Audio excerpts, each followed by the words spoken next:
Hello everyone.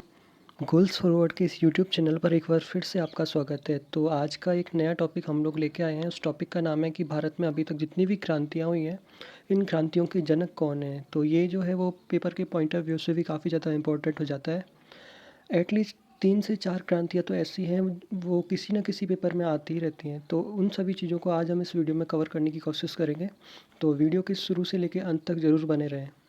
तो जो पहली क्रांति आती है, उस क्रांति को हम लोग बोलते हैं हरित क्रांति। हरित जो क्रांति है, इस क्रांति का जो संबंध है वो खाद्यान्न उत्पादन से है।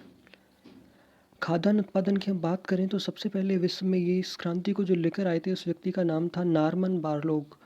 और भारत में इसके जो जनक हैं वो एस स्वामीनाथन को कहा जाता है। एम स्वामीनाथन भारत में इसके जनक है। इसकी शुरुआत जो है वो वर्ष 1966 से 1967 तक रही थी।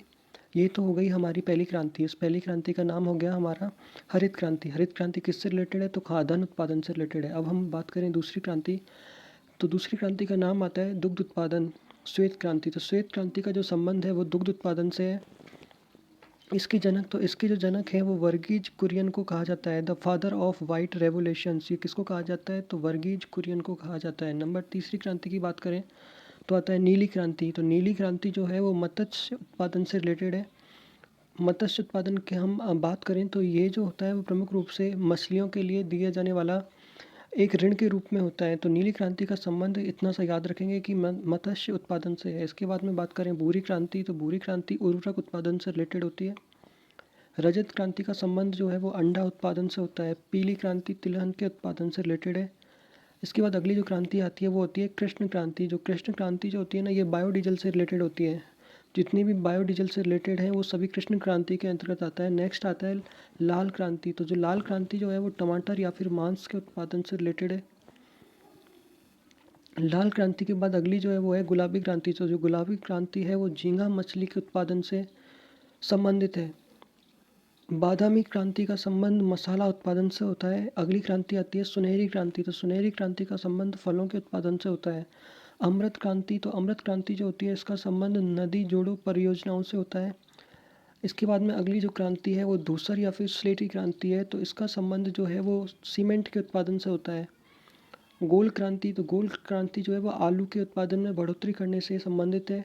इंद्रधनुषीय क्रांति, तो सभी क्रांतियों पर निगरानी रखने के लिए एक विशेष क्रांति बनाई गई, उसी क्रांति को हम इंद्रधनुषीय क्रांति कहते हैं। सनराइज या सूर्योदय क्रांति, तो इलेक्ट्रॉनिक उद्योग के विकास हेतु एक क्रांति का निर्माण किया गया। इसी क्रांति को सनराइज या सूर्योदय क्रांति के नाम से जाना जाता है। इसके बाद में आता है गंगा क्रांति। तो भारत में भ्रष्टाचार के खिलाफ सदाचार पैदा करने हेतु Waterman of India doctor Rajendra Singh द्वारा इस क्रांति को स्टार्ट किया गया। गंगा क्रांति सीधा संबंध होता है भ्रष्टाचार निरोधक अभियान। इसके बाद में आता है सदाबहार क्रांति। तो सदाबहार क्रांति जो होती है यह जैव तकनीक से रिलेटेड होती है। अगला जो क्रांति आती है वो आती है सैफरॉन क्रांति। तो सैफरॉन क्रांति जो है वो केसर के उत्पादन से रिलेटेड है। ग्रे क्रांति या फिर सैसलेटी क्रांति, तो इसका संबंध जो है वो उर्वरकों के उत्पादन से है। हरित सोना क्रांति का जो संबंध है वो बांस के उत्पादन से है।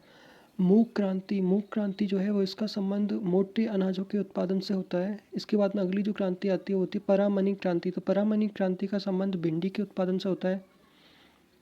ग्रीन गोल्ड क्रांति, तो ग्रीन गोल्ड क्रांति जो होती है इसका संबंध जो है वो चाय के उत्पादन से होता है।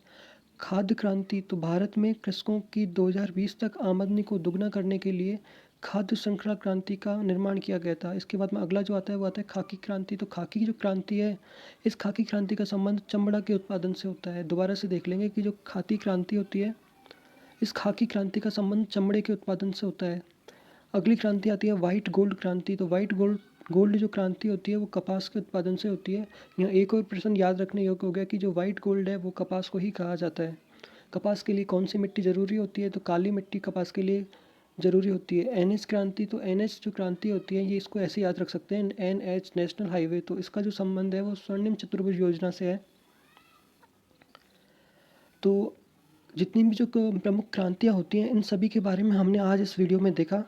अगले वीडियो में हम फिर एक नए टॉपिक के साथ मिलेंगे। तब तक के लिए चैनल को लाइक करें, शेयर करें, सब्सक्राइब करें और यदि इस वीडियो अच्छा लगा हो तो कमेंट में अपनी राय ज़रूर दें। आज के वीडियो में इतना ही। अगले वीडियो में फिर एक नए टॉपिक के साथ मिलेंगे। तब तक के लिए जय हिंद, जय भारत।